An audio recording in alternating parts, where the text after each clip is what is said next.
The Mark Carney Liberals are coming for your guns. The people here are saying, back off. My friends, the police are against this gun grab. The hardworking taxpayers who pay the bills are against this gun grab. It's the same thing it's always been with Liberals, and that's division, division, division. They want to divide Canadians, stroke fear and hate against people like me and you and good people. I ask myself every day, like, where's the common sense? Yes. They're taking our rights away. We're moving towards socialism.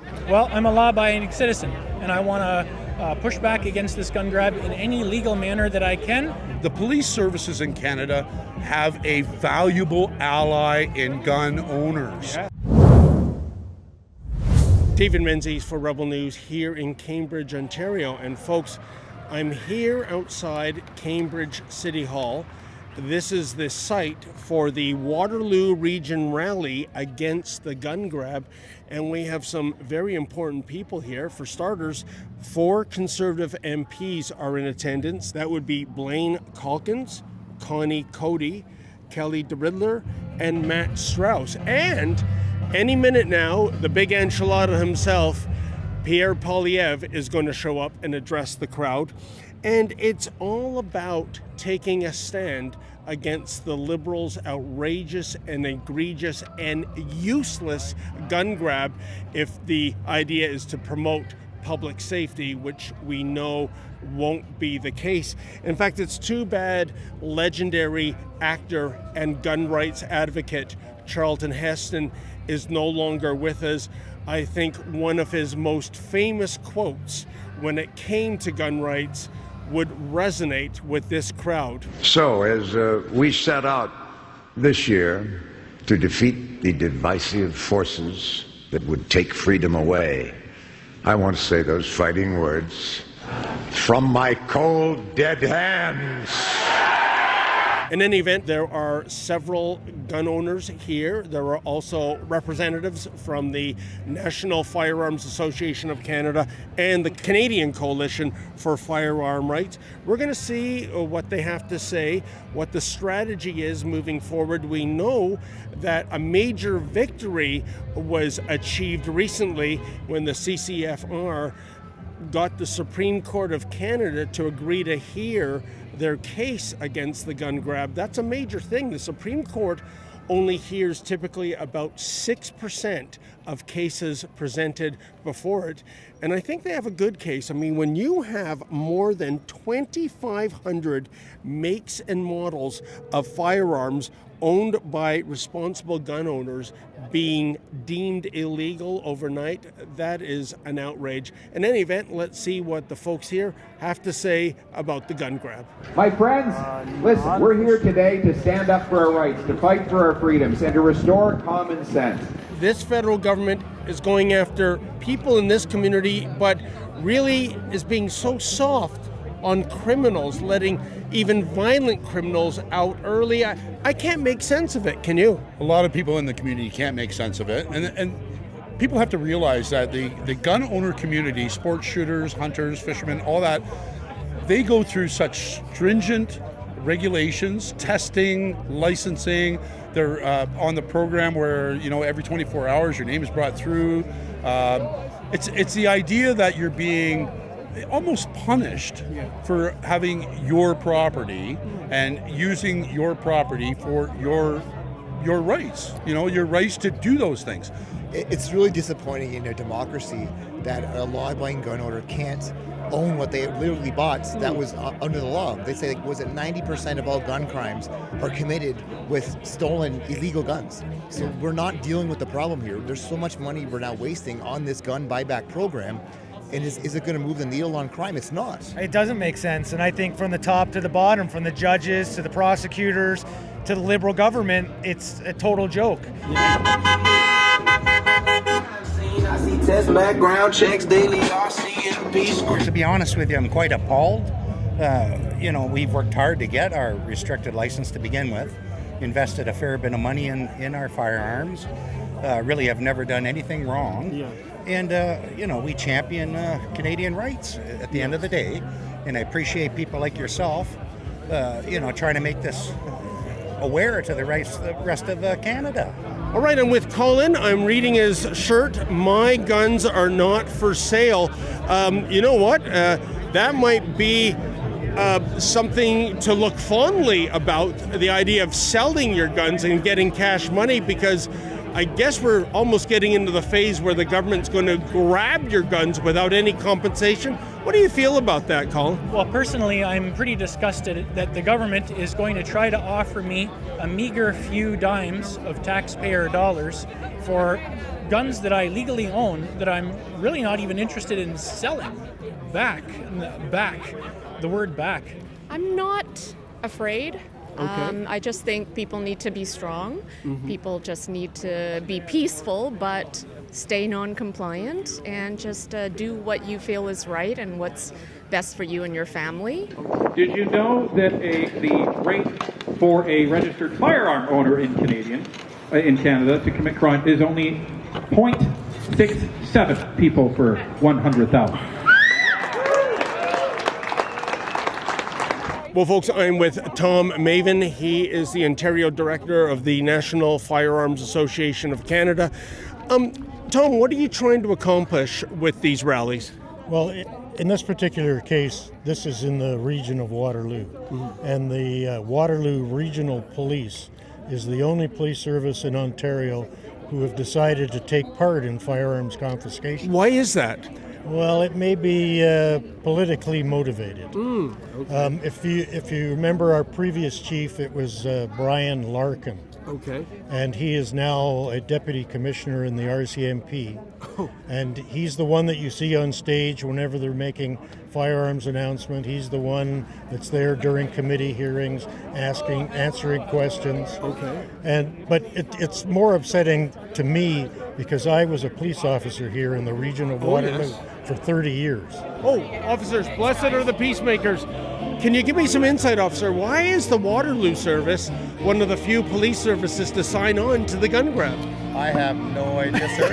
And none of my opinion doesn't count. Sure it does. You're a man in uniform. I'm literally here just to make sure to keep the peace during this rally. I'm in a police liaison role, so I'm not in a position to speak to the wide Waterloo Police. Are you happy Waterloo has signed up to the gun grab? I'm not in a position to speak to that, sir. Okay. Sorry. Thanks for your time, sir. Bye-bye. Gun bans make great distractions. Trudeau may be gone, but Carney has picked up his same rhetoric. We will quickly, and I mean quickly, reinvigorate the buyback of Hunters, collectors, competitors, and defenders of tradition are still being targeted, while criminals run wild under Liberal policy. But we are fighting back. Join us, Canada's National Firearms Association, in defense of freedom. Most gun owners can see that it's basically just a vote buy and that there's no real safety benefits to confiscating guns from legal firearms owners and that they need to go after criminals. You know what, folks? You would be wrong to assume that everybody standing up against the gun grab is a gun owner. And with Keith, he just told me off camera, he doesn't own any guns, so why in the world would you be here, Keith?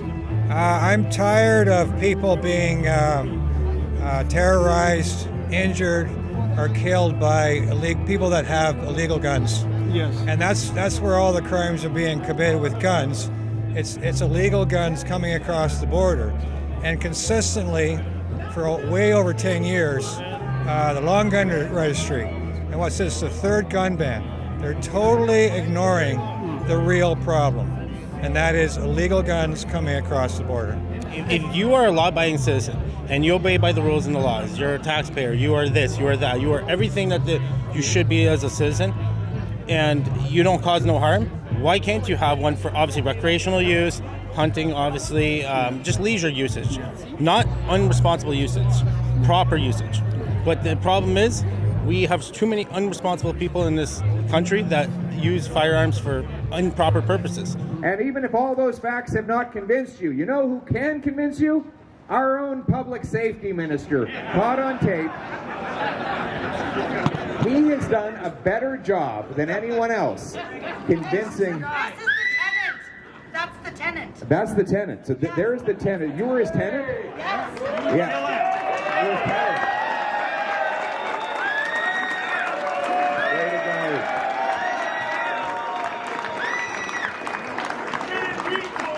Well, folks, I'm with Sean Branch, and Mr. Branch attained a degree of fame, if you will.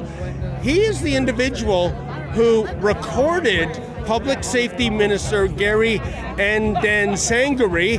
And tell us about that, Sean, because you caught him dead to rights. You caught the Public Safety Minister essentially saying, yeah, this isn't going to work, but we're still going ahead with it. Don't ask me to explain the logic to you on this, okay?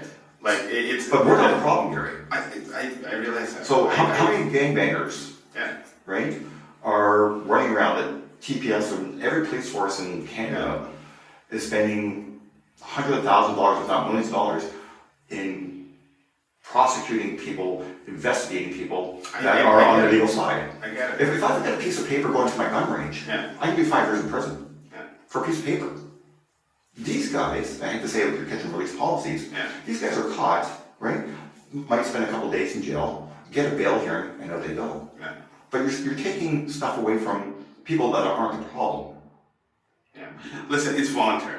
Yeah, it was interesting that I was talking to Gary about something else, and then he just came out and said, "Hey, I got to tell you something else," and was telling us all about the upcoming pilot program in Cape Breton, and told me a whole bunch of other crazy stuff, knowing that it's not going to work.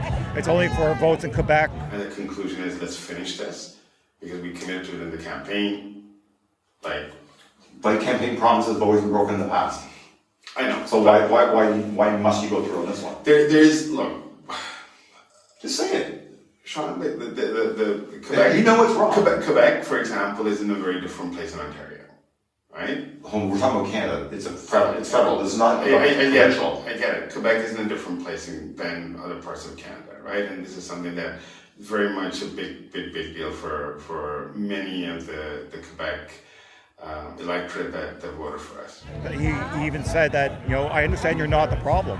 And he said it was voluntary, and we know it's not voluntary. So then he tells you say to him, but I'm not a danger. He says, I know that. The policy is not designed to fight crime. It's meant to win political votes, right? That's what he says. Well, folks, I'm with a familiar face, Tracy Wilson, the Vice President of Public Relations for the Canadian Coalition for Firearm Rights. Tracy, got to start with the most important question. Where are the gunny girls? There are some gunny girls in the crowd, David. Okay. And I know you just want them to beat you at shooting again. Yeah, I'm a little obsessed after meeting them last month. Yes. But Tracy, can you bring us up to date, the CCFR? You were on cloud 9 last month when it was announced that the Supreme Court of Canada is going to hear your case. We know that less than 6% of cases put before the Supremes get the time of day. Yeah. Can you give us an update of where that is? Yeah, so that is working its way through the court system. Okay. I think the deadline is coming up for us to file our complete case. So our legal team has been working hard on that. We're still going all the way. We're the only group still fighting it. And we are looking forward to a hard-fought battle. The people who commit crimes are the ones who acquired their guns illegally almost entirely by smuggling them over our borders. This is not speculation. It is a proven fact. The Toronto police have said that 90% of guns recovered in crime were not possessed legally. They were brought in through our porous, weak, liberal borders. And it's unfortunate they're spending all this money on punishing law-abiding gun owners when they could be sending that money into police forces, cracking down on crime, more enforcement. It's ridiculous. In Canada, it's ridiculous that we now feel afraid in our own communities. And it's not just in Canada. You see it going on all over the place, and it's almost like it's a organized thing. And if they take our guns, we're going to end up like Australia. We're going to end up like the UK, and we know what's going on there. I'm here just doing what I can. Whether or not it's going to change is another story, but all we can do is keep fighting the fight, right? Well, I believe the real truth is that the Liberal government desperately hates licensed gun owners simply for political reasons. They know that licensed gun owners generally don't vote Liberal because the Liberals are constantly attacking them. They're taking our rights away. We're moving towards socialism and possibly communism. And I think, the more people who refuse to obey or listen, we can prevent the country from moving towards socialism. By diverting at least $750 million to confiscate firearms from the law-abiding people, they are not only failing to fight crime, they're making crime worse. They're going to be diverting police resources away from real criminals to go after Grandpa Joe's hunting rifle. The people who follow the law are going to be getting knocks on the doors by police officers who would much rather be doing their jobs of arresting real criminals. This is going to make our country even more dangerous. Hey folks, if you haven't already done so, please subscribe to Rebel News. Also, hit the notification bell. That way, you will never miss another Rebel News video. I honestly think it's almost like the Liberals are a bleeding heart, and they don't have. They think that criminals will get better, but they won't. You hear the same offenders in BC, 50 of them commit 2,000 crimes or whatever. That's right. Yes. They don't become better. You just lock them up instead of going after legal gun owners. Go after the criminals. Get people letting off right away now, and also no vetting of people coming into the country. Yep. It's turned into a Wild West show. Yeah. And look at all these. But at least in the Wild West, the cowboys had guns. Yeah, true. Yeah, and you knew who the good and the bad guys were, depending on the color of their hat, right? In reality, look at the state of the world we're in. We are literally letting people intrude into our homes and letting them take our lives or our families or any of our possessions free of arms, just anything. And so, Tom, and I'm sure the people with the Waterloo Regional Police Service know that this gun grab is not going to have any kind of tangible results in terms of reducing illegal gun crime. So why go along with it in the first place? Well, as we know, we heard the public safety minister, Ananda Sangari, in that recorded conversation admit that it is not going to do anything for public safety. Yeah, he doesn't even believe it. Exactly. But they're still continuing with it, and they're willing to spend up to $1 billion so far. So, what that also means is I all of a sudden feel a lot safer in a crowd full of registered gun owners than I do with him. Not the problem. Absolutely. That's the thing. The Supreme Court is going to answer a very important question for all Canadians, and that's, can the government step into your life, even though you've done nothing to deserve it, and confiscate your legally acquired property? And I think all Canadians need the answer to that, and we're going to find out. The Liberal government, and I'm not one to disparage Mark Carney, the Prime Minister. I respect the office of the Prime Minister. I do believe that Mark Carney should really rethink his choice for Public Safety Minister. This is a man who does not understand what a PAL is, what an RPAL is. That's true. Our friend Andrew Lawton asked him that question. Do you remember that, folks? Yeah. He was clueless. Check it out. Does the minister have an RPAL? Minister. Can you repeat that question? Member. I'll rephrase, Chair. Does the minister know what an RPAL is? Minister. I do not. Member. Does the minister know what the CFSC is? Minister. I do not, no. Member. I'll stipulate, Chair, that is the Canadian firearm safety course that all gun owners in Canada have to do to get their firearms license.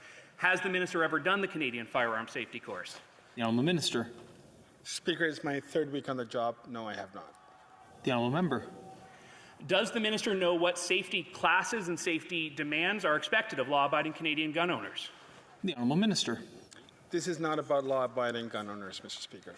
We're all law-abiding gun owners. Over 90% of gun crimes are done with illegal guns. Why aren't we going after those? Why are we letting people come out of our jails? It's a constant turnstile of people coming through. I have a couple people who work in the police work, and they're so frustrated because they arrest them and they're out within a couple hours. Are you one of those gun owners who bought a gun that was perfectly legal in yesteryear and is now suddenly going to be restricted or prohibited? Are you in that situation? And if so, what are you going to do about it?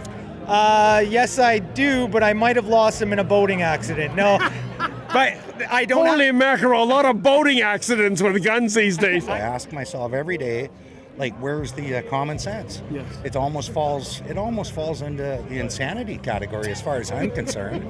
Like, really, when you look at common sense and what's right and wrong, and they've got all the facts and figures to show that it's unjust.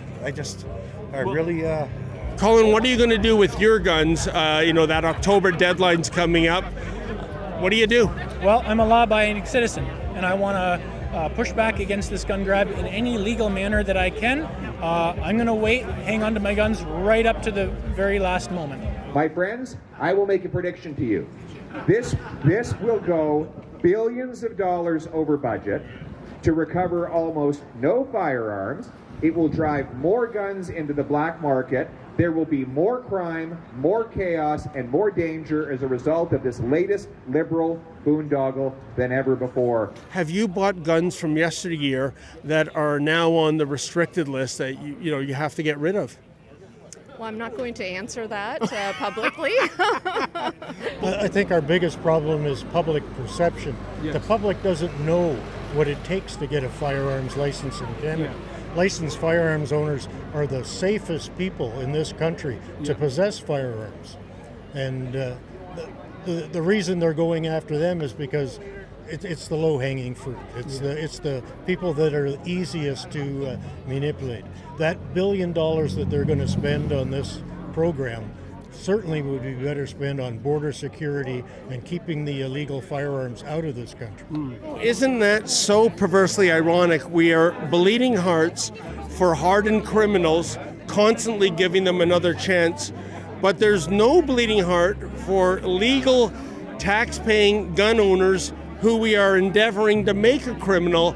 It's like something out of the Twilight Zone. Well, what I think is crazy is, like, if they really cared about saving lives, they'd ban large vehicles and alcohol. Yep. They kill way more than gun owners. Yes. Legal gun owners in Canada do. Yeah, You will see that there is a lot of doom and gloom out there. There's a lot of people saying Canada's finished, Canada's done, Canada is lost. And someone mentioned it earlier, and I'm glad they did. The only time you lose a fight is when you stop fighting. The minister just announced the other day that he's giving Winnipeg $95,000 to combat crime. $95,000. I mean, you couldn't even buy a boat for that. And yet, he gave Winnipeg $2 million to confiscate legal guns from gun owners. So the priorities of this Liberal government have been laid bare for all Canadians to see. And it isn't fighting crime or making safe communities. The biggest thing, though, is the taxpayers. This is taxpayer dollars being spent on a frivolous program. And like Pierre was saying, this is a program that is going to balloon in cost. We're going to see the cost overruns going crazy. It's absolutely insanity. And I think what we should do, if you are out there and you have the ability to write your member of parliament, come out to these events, talk to your member of parliament, your local and your municipal government. Make sure your voice is heard. Don't let anybody take away your voice. It makes no sense. We're going after the wrong things. Yes. Why aren't we we should look after our citizens who do things properly, who do things right, and we know the stats. Why don't we put them into more gun control and getting people off the streets? It makes no sense. Well, Mark Carney is supposed to be an economic genius, and I'm not entirely sure how he thinks spending $1 billion for no public safety value is of any benefit to Canadians. Well, I think when you come from $1 trillion company like Brookfield, what's $1 billion? Well, small change, I would say. Small change. My friends, the police are against this gun grab. The hardworking taxpayers who pay the bills are against this gun grab. And we have a team of conservatives that are fighting every day in every way. It's the same thing it's always been with Liberals, and that's division, division, division. They want to divide Canadians, stroke fear and hate against people like me and you and good people. And unfortunately, it's been rather successful. But the hate and division on this gun grab is over. Canadians aren't buying it. It's lost its popularity, and we're done with it. We're going to beat it in the Supreme Court. The police services in Canada have a valuable ally in gun owners. Yes. They do. And with WRPS, the Waterloo Regional Police Service, getting on board with this, they're losing a huge ally in their constituency. People who respect police, respect the rule of law, are now looking at police going, you're taking our stuff. It's gone from rule of law to rule by law. The NFA is behind something called Save Firearms. What's that all about? It's a program we've started that protects firearms from destruction. Okay. If you know, under Bill C-21, the transfer of handguns and other firearms is no longer allowed. So in a case like that, a grandfather who wanted his grandson upon his death to have his Luger that was a World War II souvenir, it isn't possible right now. So what we do is we have a business firearms license, and we can take possession of that firearm until such a time as it can be transferred to the grandson. And we don't want to see firearms destroyed. On behalf of our farmers, our hunters, our sport shooters, our law-abiding people, because we are determined to restore the promise of this country, where anybody who works hard gets an affordable home, decent food, including food that they hunted or fished or trapped, to bring home, to live on a safe street, to be united under our proud flag, to move forward to making Canada the freest nation anywhere on earth. We will fight for it every day and every way. Thank you very much. God bless Canada.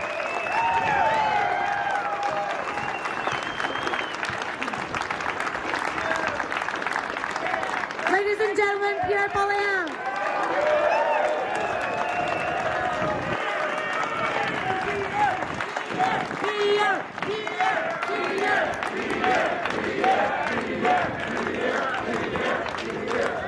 I just want to thank the leader of the opposition, Pierre Poilievre, for making the trip out here to supporting gun owners.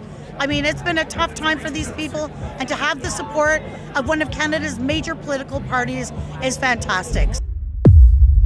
Hey folks, I know you love it when Rebel News brings you the other side of the story, and let's face it, the mainstream media, they're not interested in covering a rally like this, but we need your help. Can you go to handsoffourguns.ca?